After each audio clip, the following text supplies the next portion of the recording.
இவ்வளவு படங்கள் நீங்க நடிச்சிருக்கும் போது இந்த கேரக்டருக்கு நீங்க தான் அப்படின்னு டைரக்டர் எப்படி செலக்ட் பண்ணாரு? ஒன் திங் உங்களுக்கு தேங்க் பண்ணும். இந்த போஸ்டர் ஏதோ ஒரு எப்பவோ ஒரு வருஷம் முன்னாடி படம் புதுசுல ஏதோ ஒரு ஃபெஸ்டிவல் காமிக்கும் போது ஷேர் பண்ணும்போது நீங்க இந்த படம் பார்க்கணும் அப்படின்னு சொன்னது எனக்கு ஞாபகம் இருக்கு. தேங்க்யூ. நட்சத்திரம் நகருகிறது தான் சார். அதுல ஒரு சீன் வரும்ல கலையரசனுக்கும் எனக்கும், அது அவருக்கு ரொம்ப பிடிச்சது. ஸோ அதை பார்த்துட்டு அப்புறம் என்னோட ஃப்ரெண்ட் மேகா ராஜன் தான் என்னை ரெஃபர் பண்ணாங்க. ஸோ அவர் நான் பண்ணுவேன்னு அவர் நம்பினார். அந்த மேடம், உங்க லவ் போர்ஷன் ஒன்று வரும். அப்ப வந்து நீங்க மேலாடை இல்லாடும் போது அவர் வந்து கிட்ட வந்து பேச வருவாரு. அப்போ பேச வர மாட்டாரு, ஆனா நீங்க வந்து ஜாக்கெட் போட்ட உடனே பேச வருவாரு. ஸோ அந்த கண்டென்ட் ரொம்ப நல்லா இருந்தது. ஏன் அந்த மாதிரி வச்சாங்க? இப்போ வந்து சில திங்ஸ் நானே கூட படம் பார்த்த பொழுதுதான் புரிஞ்சுக்க ட்ரை பண்ணேன். ஒருவேளை அவங்க கண்ட்ரோல் போகுதுன்னு அவங்க ஃபீல் பண்ணாங்களோ என்ன. சரி சார், நீங்க சார் உண்மையாலுமே நாதஸ்வரம் ஊதுற மாதிரி மாறிட்டீங்க. அதுல ட்ரைனிங் என்ன எடுத்தீங்களா? ரொம்ப நேரம் ட்ரைனிங் கொடுத்தாரு போட்டு. உண்மை திருநெல்வேலியில இருந்து வந்து நாதஸ்வர வித்வான் வந்து எனக்கு சொல்லி கொடுத்தாங்க. ஸோ ஒரு 4-5 நாள் தொடர்ந்து அதை பயிற்சி பண்ணேன். மியூசிக் டைரக்டர் மக்பூல் வந்து இன்டர்நேஷ்னல் ஃபிலிம் ஃபெஸ்டிவல் அவார்ட் போகும்போது ஸோ நீங்களே நேச்சுரலாக அந்த சிங் பண்ணுறதுக்கான விரல் அசைவுகள் கரெக்டாக இருக்கணும் அப்படின்னாரு. ஸோ அதுக்காகவே மெனக்கெட்டு அதை நான் ஒரு வாரம் பயிற்சி பெற்று தான் பண்ணேன். பிடிச்சிருந்துச்சா? தேங்க்யூ.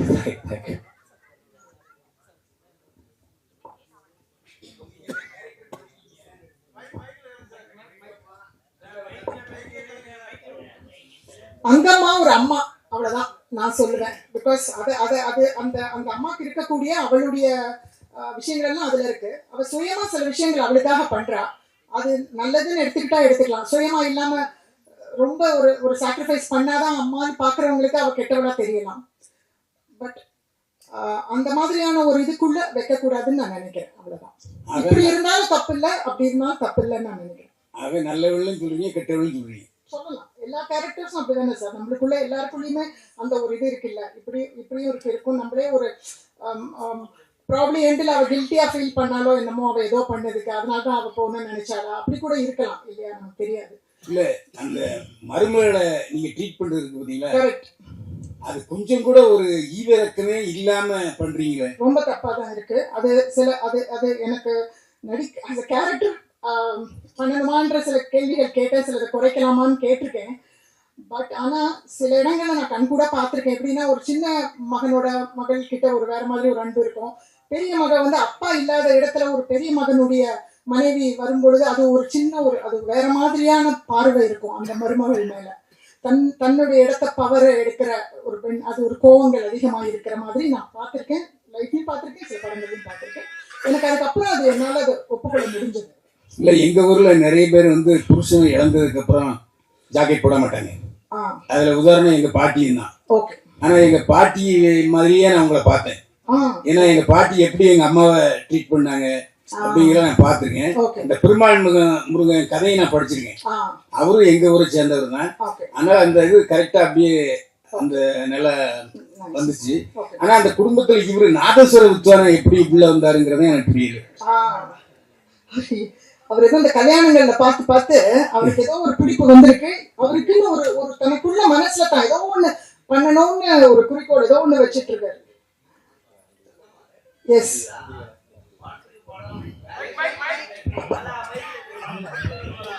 படத்துக்கு படம் வந்து அவங்க அங்கம்மா நாதஸ்வரம் பத்தி சொல்றீங்களா? இல்ல அம்மா, நீங்க உங்க கொஸ்டின் சொல்லுங்க சார். இல்ல, படத்துக்கு படம் வேரியேஷன் சூப்பரா காமிக்கிறீங்க. இதுல கூட ரவிக்கை இல்லாம பண்ணிருக்கீங்க, அழகா இருந்தது. அந்த பழைய காலத்து எங்க பாட்டியை பார்த்த மாதிரி தான், பைலான் சார் சொன்ன மாதிரி தான். ஆனா இந்த படத்துல பண்ணும்பொழுது உங்களுக்கு இந்த சுருட்டு பிடிக்கிறது வருது இல்ல, அந்த சுருட்டுன்றது சிகரெட்டை விட பயங்கரமான ஒரு காட்டா இருக்கும். ஸோ அதை அவங்க கொடுக்கும் போது எத்தனை நீங்க இது பண்ணீங்க, அதை எப்படி நீங்க ட்ரைனிங் இது பண்ணீங்க? எனக்கு முன்ன பிடிச்சது கிடையாது. ப்ரொடியூசர் அஞ்சா இருக்கார் இல்லையா, கேமராமேன் அண்ட் ப்ரொடியூசர், அவர் வந்து நான் அதுதான் முதல்ல எனக்கு சொல்லி கொடுத்தாரு. எப்படி நான் பத்த வைக்கணும், கைக்குள்ள அந்த தீக்குச்சியை வச்சு காத்து படாம வச்சு, அதுதான் ரொம்ப முக்கியம். ஆனா அந்த மாதிரி ஷார்ட் நல்லாவே வைக்கல, ஏன்னா காத்து ரொம்ப அடிச்சிச்சு. ஆனா சில அங்க பிடிச்சிட்டு இருந்தவங்களோட போட்டோஸ் வீடியோஸ் எல்லாம் எடுத்து அனுப்பிச்சாரு. எனக்கு சீரியஸா அதுதான் வரவே வராதுன்னு நினைச்சு. அவரது நீங்க பத்த வைக்கிறது வந்துடணும் அப்படின்னு. நான் பால்கனியில் உட்காந்து நிறைய நாள் ப்ராக்டிஸ் பண்ணேன். உண்மையாக நான் ஃபர்ஸ்ட் ப்ராக்டிஸ் பண்ணது அதுதான். முதல்ல பண்ணணுமான்னு கேட்டேன், பட் அதுக்கப்புறம் அதுவும் பண்ண பழகிடுச்சு. ரிசல்ட் வந்து அப்பப்போ சின்னதாகிடும், பெருசு கொடுப்பாங்க அந்த ஷார்ட். பட் எதுவுமே நிறைய டேக்ஸ், ஏகப்பட்ட டேக்ஸ் போகாதுனால எனக்கு 3 டேக்ஸ் அந்த மாதிரி தான் போனது. ஸோ அதனால அது ஓகே.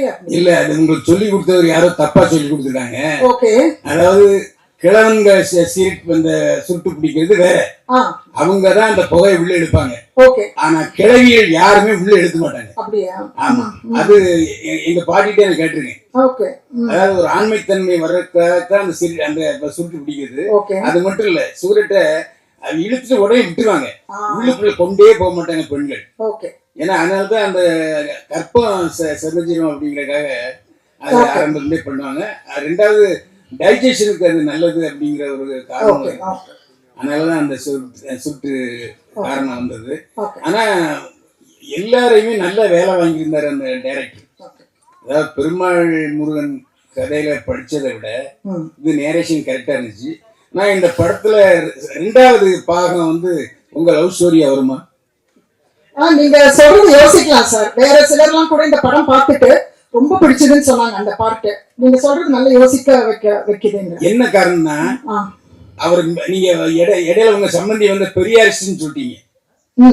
அப்போ அது என்னன்னா, இந்த படம் வந்து அடுத்த பகுதி மறுமணத்தை ஆதரிக்கிறதா கூட இருக்கலாம். ஓகே, ஓகே, அதனாலதான் 2வது பகுதி இருக்கா நிச்சயமா அப்படின்னு கேட்டேன். நிச்சயமா. அதே மாதிரி இந்த படத்துல உங்க பையன் டாக்டருங்கிறீங்க. அவர் ஒரு முறை கூட ஸ்டெதாஸ்கோப்ப வச்சு பார்த்தது இல்ல, காலேஜ்லயும் போய் பார்த்தது இல்ல. அது மட்டும் இல்ல, அவரே வந்து பல்லு டாக்டருக்கு போய் வேற ஒருத்தரை கூப்பிட்டு தான் காமிக்கிறாரு. நல்ல ஹை ரெக்கமெண்டேஷன், பெரிய டாக்டர் இல்ல, அவர் டாக்டர் படிக்கலையேங்கிற சந்தேகம் வந்துருச்சு. பொய்யா படிச்சிட்டேன் சார். இல்ல, இது நீ நல்லா இருக்குன்னு ஓரளவுக்கு சொன்னதே வந்து ரொம்ப சந்தோஷம். நீ தாளிச்ச படங்கள்ல இது நல்லா இருக்குன்னு சொன்னதுக்கு வெரி ஹாப்பி. ஒண்ணு, நான் பல் டாக்டர் கிடையாது. 2வது, நான் டாக்டர் படிக்கிறது ஊர்ல. நான் அங்க ஸ்டடிஸ் முடிச்சுட்டு அந்த ஹாலிடே கேப்ல தான் வந்து நான் அம்மாவை பார்க்கறதுக்கும் அம்மா கிட்ட அந்த லவ் மேட்டர் எப்படின்னா பேசி கன்வின்ஸ் பண்ணணும்ன்றதுக்காக தான் நான் கிளம்பி இங்க வரேன். இங்க வந்து பார்க்கும்போது அம்மாவோட கேரக்டரும் அவங்களோட பிஹேவியர் வந்து பெரிய அண்ணன்கிட்ட இவங்ககிட்டயும் அண்ணிக்கிட்டயும் வந்து ரொம்ப எக்ஸ்ட்ரீமா இருக்கிறத நான் ஒன்னொன்னா அனலைஸ் பண்ணதான், என்னடா நான் ஒன்று சொல்லான்னு வந்தா இங்க ஆல்ரெடி இவங்க வேற ஒரு டிரான்ஸ்ஃபர்மேஷன்ல இருக்காங்க, இதையும் நான் கன்வின்ஸ் பண்ணி என் பிரச்சனையும் நான் சொல்றதுக்கு கொஞ்சம் பயந்துதான் இவங்க மூலியமாவும் சரி அவங்க மூலியமாவும் சரி நான் அது எப்படின்னா அம்மாக்குள்ள ஸ்லோவா எடுத்துட்டு போக ட்ரை பண்றதுனால இவ்வளவு ஒரு டிராமா அண்ட் கான்ஃபிளிக்ட் கிரியேட் ஆகுது. நான் வந்து என்னோட ஃப்ரெண்டை பாக்குறதுக்கு அவர் வரமாட்டாரு, அவர் ஹெசிடேட் பண்ணுவார். வந்திருந்தாருன்னா ஸ்டெத்தஸ்கோப் வச்சு பார்த்திருப்பாரு. நான் பேச்சியை வந்து ஒரு ரேட்டு பார்த்துட்டு போனா நான் வர முடியாது, வேற வேலை இல்லை எனக்கு அப்படின்னு சொல்லுவோம். இன்னொரு கொடுமை என்னன்னா, அவர் வந்து டாக்டர் படிச்சாரோ இல்லையோ அந்த பொண்ணோட நிறைய ஜல்சா பண்றாரு படத்துல. அது நல்லா இருந்தது. அதை விட கொடுமை என்னன்னா, கதையோட கருவே அதுதானே சார். அதனாலதானே அவருக்கு அம்மா மாறணும்னு நினைக்கிறாரு. இல்ல, அந்த பொண்ணு தான் இவரை ரொம்ப நல்லா மேய்ஞ்சுது. தலைவன் அந்த பாவம் வந்திருக்காரு. ஹீரோ, நீங்க அம்மா வந்து ஜாக்கெட் போடாம இருக்கிறது தான் உங்களுக்கு பிரச்சனையாவே இருந்தது. ஆனா நீங்க அதுவும் லவ் பண்ற பொண்ணுக்காக தான் அவங்க நீங்க ஜாக்கெட் போட சொல்றீங்க. அதாவது வந்து பொண்ணு மாப்பிள்ளை பார்க்க வரும்போது ஏதாவது நினைச்சுக்குவாங்க அப்படின்னு சொல்லிட்டு. ஒரு கடைசி சீன்ல உங்களுடைய லவரே வந்து பாத்தீங்கன்னா ஆஃப் ஸ்லீவ்ல தான் வருவாங்க. கிட்டத்தட்ட ஜாக்கெட் இல்லாத மாதிரியான ஒரு ஃபீல் தான். அப்ப என்ன நினைச்சீங்க? பரவாயில்ல அம்மா அப்படி எடுத்துட்டு போட்டோம்னு நினைச்சீங்களா? இல்ல, ஹீரோயின் என்னோட பேர் வந்து அவங்க ஆல்ரெடி அந்த ட்ரெஸ்ஸிங் சென்ஸ்ல தான் இருக்காங்கன்றது எனக்கு ஸ்டார்டிங் வந்து தெரியும். ஏன்னா அந்த லவ் போர்ஷன் வந்து ஹாஃப் த வேல தான் ஓப்பன் ஆகுது. எனக்கு என்னோட கேர்ள் ஃப்ரெண்டோட ஃபேமிலி என்ன நினைக்க போறாங்கன்றது ஒண்ணு. 2வது, காலம் இந்த மாதிரி மாறிட்டு இருக்கும்போது எங்க அம்மாவை மாறணும்னு நான் நினைக்கிறதுல என்ன தப்பு இருக்குன்னு அந்த தியேட்டர்ல இருக்கும்போது நான் அந்த பொண்ணு கிட்ட சொல்லியிருப்பேன். ஸோ ஓவராலாவா சொசைட்டியா எவால்வ் ஆகும்போது எங்க அம்மாவுமே கொஞ்சம் ஆகணும்ன்ற அந்த பார்ட் ஆஃப் ஒரு விஷயம் அந்த பையனுக்கு இருக்கு. ஓவராலா செல்ஃபிஷ் நோக்கம் கிடையாது. ஓகே, கார்த்திக் சந்தானம் ஒரு கேள்வி உங்களுக்கு. எஸ்கே ப்ரொடக்ஷன்ஸ்ல இந்த கொட்டுக்காளி மாதிரியான படங்கள் வர்றத ஒரு இன்ஸ்பயர் பண்ணி தான் இந்த மாதிரி நீங்க படங்கள் எடுக்க ஆரம்பிச்சிருக்கீங்க, இல்லை தொடர்ந்து இந்த மாதிரி பண்ணுவீங்க? இல்லைங்க, இது வந்து ஸ்டோன் பெட்ஸோட புது முயற்சி தாங்க. இது வரைக்கும் நாங்கள் தயாரிச்ச படங்கள் மட்டும்தான் நாங்கள் ப்ரெசென்ட் பண்ணி ரிலீஸ் பண்ணியிருக்கோம். ஸோ இதுக்கு முன்னாடி 777 சார்லி வந்து ரக்ஷித் செட்டி ஒரு நல்ல நண்பர், அது தமிழில் ப்ரெசென்ட் பண்ணோம். ஸோ இது வந்து ஒரு ஃபர்ஸ்ட் முயற்சி தான். அவங்க கொட்டுக்காளி பண்ணாங்க. ஆனால் ஸ்டோன் பெட்ஸ்லேயும் நாங்கள் நிறைய இன்டர்நேஷ்னல் பண்ணிட்டு இருக்கோம். நியூஸாக வெளியே சொல்லலை, அதுதான் ஒரே வித்தியாசம். சன்டான்ஸ் ஃபெஸ்டிவலுக்கு ப்ரீமியர் ஷார்ட் ஃபிலிம் ஒன்று போயிருக்கு. ராட்டர்டாமுக்கு போயிருக்கு இதெல்லாம். பட் நியூஸாவோ இதாவோ நாங்கள் வெளியே விடுறது. But we always have a passion for certain kind of films. And இந்த படத்தை நாங்கள் ஒரு துவக்கமாக பார்க்குறோம். இதை தொடர்ந்து நாங்கள் கண்டிப்பாக செய்வோம். அதுக்கான அப்ரிசியேஷன் அண்டு ரெஸ்பான்ஸ் நீங்கள் எல்லோரும் சப்போர்ட் பண்ணிங்கன்னா இது சினிமாக்கே இது நான் ஒரு நல்ல விஷயமா பார்க்குறேன். தேங்க்யூ. கீதா மேம் இங்கே மேம் கீதா மேம் இங்கே ஆக்சுவலாக படத்தில் வந்து ஒரு கெட்ட வார்த்தை பயன்படுத்துறீங்க. இது ரொம்ப சரளமாக பயன்படுத்துகிற மாதிரி இருக்கு. அது கொஞ்சம் மிகைப்படுத்துற மாதிரி இல்லையா? எனக்கு மற்ற அவங்க எழுதியிருந்த வார்த்தைகள்லாம் விட அது கொஞ்சம் பெட்டர் வார்த்தையா இருந்துச்சு. அதனால நான் பரவாயில்லன்னு இன்ஃபேக்ட் நான் சிலதெல்லாம் வந்து நான் சொல்ல மாட்டேன்னு சொல்லிட்டேன். அந்த ஃபர்ஸ்ட் ட்ரெய்லர்ல கூட வரும் அந்த வார்த்தை. அதோட ரிலேட்டடா 2-3 இருந்துச்சு. அதனால அடிக்கடி சொல்றதுக்கு ஒன்று சிலருக்கு சில வாயில சில வார்த்தை அப்படி பழக்கமா வந்துடும் பார்த்தீங்களா, அந்த மாதிரி அந்த வார்த்தையை நான் வச்சுக்கிட்டேன். சிலருக்கு வரும் அந்த மாதிரி. ஸோ அந்த கேரக்டருக்கு அது கொஞ்சம் ஹெல்ப்பா இருந்தது. எனக்கு குறைச்சிருக்கலாம், ஒரு 2 குறைச்சிருக்கலாம். பரணி சார் உங்கள்கிட்ட பேசி முடிச்சிட்டீங்க? ஒன்றும் இல்லை, 6:45 அந்த ஷோ வந்து டைரக்டர் ஷோ பிளான் பண்ணியிருந்தாங்க. ஸோ எல்லாம் கால் பண்ணுறாங்க. அதுதான், வேற எதுவும் தவறாக எடுத்துக்க வேணாம். எல்லா இயக்குநர்களும் வந்திருக்கிறதுனால ஸோ எல்லாம் கால் டைரக்டர் சார் அந்த ஷோ இல்லை, அது இல்லை இல்ல இல்ல இல்ல நான் சொல்றேன் பிபின் ராதாகிருஷ்ணன் டைரக்டர் ஒரு ஃபேமிலி எமர்ஜென்சி போக வேண்டியதா போச்சு. இது அவருடைய நண்பர்கள் டைரக்டர்ஸ் அவர் கூப்பிட்டுருக்காரு, ஏதோ ஒரு 20 பேர் அந்த மாதிரி. பிபின் ராதாகிருஷ்ணனை பத்தி நான் சொல்லிடுறேன். அவர் இல்லாததுனால அவர் ரொம்ப உங்களுக்கு எல்லாம் சொல்ல சொன்னாரு. அவரால் இன்னைக்கு அவைலபிளா இருக்க முடியலன்ட்டு வந்துருவாரு. ஸோ அவர் இந்த கதையை அவர் ட்ரீட் பண்ண விதம், அவரும் சுதாகரும் ஸ்கிரிப்ட்ல ஒர்க் பண்ணாங்க சேர்ந்து, சுதாகர் தாஸ். ஸோ ரொம்ப அது எடுக்கும் பொழுது இருந்த ஒரு அனுபவத்தை விட அந்த படத்தை பார்க்கும் பொழுது சிலருடைய ரெஸ்பான்ஸ்லாம் கேட்கும் பொழுது ரொம்ப அவர் பண்ணியிருந்த சில சீன்ஸும் அந்த ட்ரீட் பண்ண அந்த படத்தை மொத்தமாக அந்த கதையை ட்ரீட் பண்ண விதம் ரொம்ப ரசிக்கும்படியும் ஒரு முக்கியமான ஒரு தமிழ் சினிமாவுக்கு ஒரு முக்கியமான படம் அப்படின்னு தோணுச்சு. ஸோ இந்த இடத்துல நான் அதை சொல்லிக்க விரும்புகிறேன். எஸ் பரணி சார் இங்க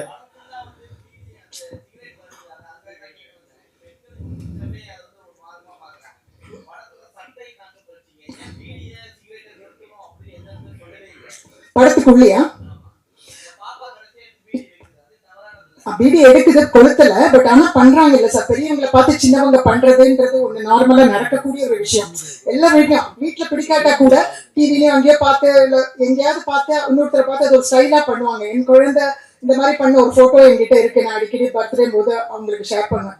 ஸோ தப்பு தான் சார், நிறைய விஷயங்கள் தப்பு தான். பட் அவங்களுக்கு தப்புன்னு தெரியுதே சார், பாக்குறவங்களுக்கு எல்லாருக்குமே தெரியும்.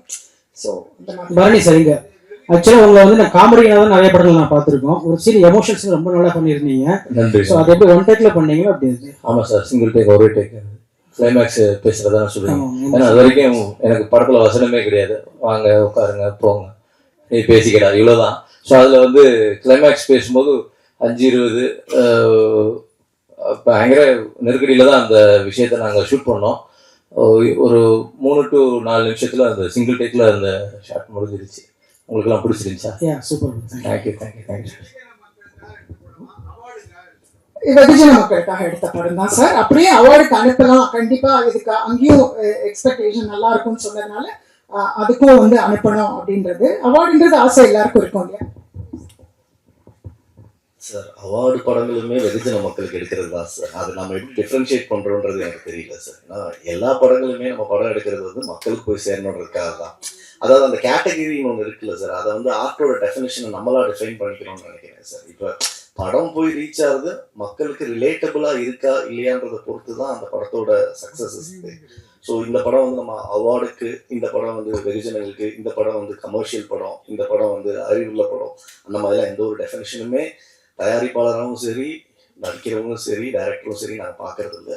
பட் இந்த படம் முழுக்க முழுக்க ஒரு ரிலேட்டபிள் கான்செப்டுக்காக எடுக்கப்பட்ட ஒரு படம் தான் சார். இதை வந்து வெகுஜனங்கள் ரொம்ப ரசிப்பாங்க. இப்போ there is a new trend, I'm sure you'll be aware of it. The more you go rooted, it's called more international. We are getting back to that level. International ஸ்டாண்டர்ட்ஸாக இருக்கட்டும், இல்லை இன்டர்நேஷனல் லெவல் ஃபிலிம் ஃபெஸ்டிவல் சர்க்கியூட்ஸில் run பண்ணுற ஃபிலிம்ஸாக இருக்கட்டும், நீங்கள் எவ்வளோ ரூட்டடாக போகிறீங்க, உங்களோட கல்ச்சருக்குள்ளே எவ்வளோ ரூட்டடாக போகிறீங்களோ அவ்வளோ இன்டர்நேஷனலாக அது போயிட்டு இருக்கு. ஸோ அதோட துவக்கமாக தான் இந்த படம் அவங்க வந்து they have gone rooted. Most of your questions which are very relatable to asking to the sense and sensibilities of the people is very very very accepted. இப்போ அவங்க ஏன் வந்து சுருட்டு பிடிக்கிறாங்க, இது தப்பு இல்லையா அப்படின்னா தப்பு தான். ஆனா அந்த ஊர்ல அந்த இடத்துல அப்படி ஒரு கேரக்டர் வந்து சுருட்டு பிடிக்கிறது உண்மை. அது தப்புன்னு அங்க நம்ம யாருமே கேட்கறது இல்லை சார். ஆனா அதே நம்ம ரியாலிட்டியில பிரதிபலிக்கும் போதுதான் இது வெகுஜன மக்களுக்கு போகுன்ற போது இது ஒரு கேள்வியா வருது. ஸோ முழுக்க முழுக்க இதை வந்து ரூட்டடா இன்டர்நேஷனலா எடுக்கணும்ன்ற ஒரே காரணத்துக்காக இந்த படத்துல அவங்க ஒரு நேர்மையான முயற்சி பண்ணி அதை எவ்வளவு 100% நியாயமா கொடுக்க முடியுமோ அதை கொடுத்துருக்காங்க.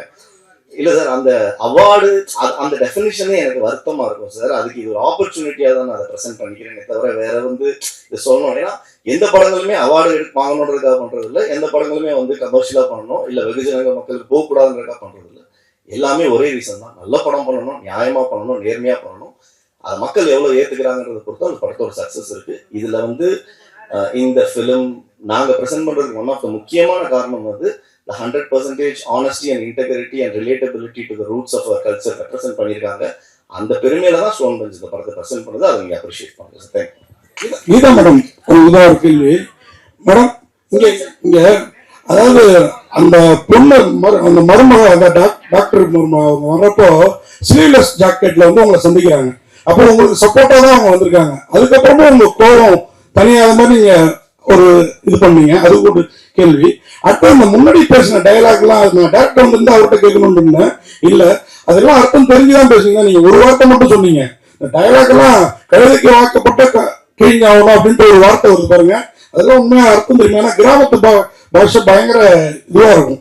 எனக்கே திருநெல்வேலியில் எப்படிலாம் பேசுவாங்கன்னு இந்த படம் பார்த்துதான் நம்ம தெரிஞ்சுக்கிட்டோம். நான் பேசுற வரைக்கும் அர்த்தம் தெரிஞ்சுக்கிட்டு தான் பேசி முயற்சி பண்ணியிருக்கேன் 95%. எனக்கு ரொம்ப ஒப்புதல் இல்லாதது நான் பேசாம கூட இருந்திருக்கேன். அதுக்கு பதிலாக ஊர் மக்கள்கிட்ட கேட்டு நானே வந்து 5-6 கெட்ட வார்த்தை ரெக்கார்ட் பண்ணிலாம் வாங்கிக்கிட்டு அதுல அர்த்தமும் தெரிஞ்சுக்கிட்டு நான் பாதி வார்த்தைக்கு அர்த்தம் புரியல தான். ஸோ தெரிஞ்சுக்கிட்டு தான் நான் யூஸ் பண்ணியிருக்கேன். அர்த்தம் தெரிஞ்சுதான் யூஸ் பண்ணியிருக்கேன். ரொம்ப மோசமான வார்த்தைகள் கம்மியாக யூஸ் பண்ணதான் நான் நினைக்கிறேன். ஸோ அதுதான் விஷயம். ஒரு நிமிஷம் சார், அவருக்கு பதில் சொல்லிடுறேன். அந்த ஸ்லீவ்லெஸ் போட்டுட்டு வந்த மேட்டர்ல இன்னொன்று என்னன்னா சார், ஸ்லீவ்லெஸ்ன்றது பிளவுஸா தான் சார் கணக்கு. பிளவுஸ் இல்லாததுன்றது வேற, ஸ்லீவ்லெஸ்ன்றது பக்காவா பிளவுஸா கணக்கு. இந்த அம்மாக்கு ட்ரெஸ் பிளவுஸ் கொடுக்கும்போது ஃபுல்லா கழுத்து மூடி கை நீளமா பிளவுஸ் கொடுக்குறாங்க. ஏன்னா அவங்க வயசு அதிகம், அப்படிதான் இருக்கணும் அப்படின்னு நினைக்கிறாங்க. சின்ன பொண்ணுன்னா ஓகே, இப்படி ஸ்லீவ்லெஸ் இருந்தாலும் பரவாயில்லன்னு தான் நினைப்பாங்க. ஸோ அந்த மாதிரியெல்லாம் நம்ம கல்ச்சர்ல அப்படிதான் யோசிப்பாங்க வீட்டில் இருக்கிறவங்க பெரியவங்க. இன்ஃபேக்ட் ஒரு சீன் படத்துல வரல, அவங்க கலர் சட்டை போடணும்னு ஆசைப்படுறேன் அப்படின்னு சொல்லுவாங்க. நாங்கள் ஷூட் பண்ணோம். ஏன் நீங்க ஹஸ்பண்ட் இல்லாதவங்க கலர் எதுக்கு அப்படின்னுவாங்க. வெள்ளையே போடுங்க அப்படின்ற டைலாக் வரும் எங்களுக்குள்ள. ஸோ இந்த மாதிரியான வியூஸ் எல்லாம் இருக்கும். ஸோ அந்த வயசு அப்படின்றது பிளவுஸ் போட்டாலும் வயசுக்கு ஏற்ற மாதிரி இது அப்படின்னு ஃபீல் பண்றாங்க பக்கத்துல இருக்கிறவங்க. பரணி ஒய்ஃப் அவங்கள்ட்ட கொடுங்க மேடம். இவ்வளவு பெரிய மேடம் ஒருத்தர் அந்த படத்தை தூக்கி தோல்ல சுமக்குறாங்க. அதை தாண்டி நீங்களும் ஸ்கிரீன்ல அவ்வளவு பிரமாதமா தெரிஞ்சீங்க. அதுக்காக ஏதாவது ஹோம்ஒர்க் ஏதாவது பண்ணீங்களா? நீங்க யார் என்னன்னு 1-2 படத்துல பார்த்த மாதிரி இருக்கீங்க. ஆனா எக்ஸ்ட்ரா நிறைய பண்ணிருக்கீங்க உங்களுக்கு முன்னாடி. அதை பத்தி சொல்லுங்க. Thank you so much. இண்டஸ்ட்ரிக்கு புதுசு தான். ஸோ இன்னும் நாட்கள் இருக்கு தெரியறதுக்கு. ஏன்னா பண்ண வேண்டிய வேலையும் நிறையா இருக்கு. So thanks to Vipin Radhakrishnan, thanks to Geetha Kailasam. எனக்கு அந்த பெர்ஃபார்மன்ஸ் நாங்கள் அப்படி பண்ணுறோம் அப்படின்னா மேம் தான் வந்து ஷீ இஸ் வெரி சப்போர்ட்டிவ். நிறையா ஹோம்ஒர்க்ஸ் பண்ணோம், அந்த டைலாக்ஸில் ஒர்க் பண்ணணும்னா என்னோட நேட்டிவ் கோயம்புத்தூர், அங்கேருந்து நான் அந்த திருநெல்வேலி சவுண்ட் அந்த ஸ்லாங் பிடிக்கிறதே வந்து எனக்கு கொஞ்சம் ரொம்ப சேலஞ்சிங்காக தான் இருந்தது. ஸோ அதை தாண்டி அந்த மண்ணோட மக்கள் கூட அங்கேருந்து நாங்கள் பழகினதும் அந்த ஊருக்காரங்களுக்கு நான் நன்றி சொல்லணும். அவங்களோட வாழ்வியலை கற்றுக் கொடுத்து இன்னைக்கு திரையங்கோ அதை எங்களை பிரதிபலிக்க வைக்கிறதுக்கு.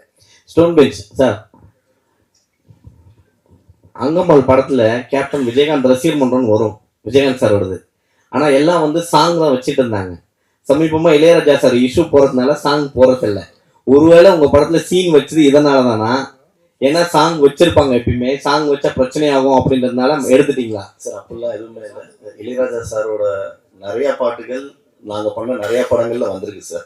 இது வரைக்கும் எந்த பிரச்சனையும் எங்களுக்கு வந்தது இல்லை. ஏன்னா அதுக்கு என்ன ப்ரோட்டோகால் ஃபாலோ பண்ணணுமோ பார்த்து பேசி அதுதான் நடந்திருக்கு. ஸோ இது அந்த மாதிரி ரீசனிங்லாம் எதுவுமே கிடையாது சார். டைரக்டர் என்ன ஆசைப்படுறாரோ அது முழுக்க அவங்களோட விருப்பம் தான். ஸோ இந்த கேள்வி எனக்கு அங்கேருந்து வரல, நானும் இந்த கேள்வி கேட்கல. இல்லை அதான் அவர் வேணும்னு சொல்லியிருந்தாருன்னா நாங்கள் வாங்கி கொடுத்துருக்கோம்.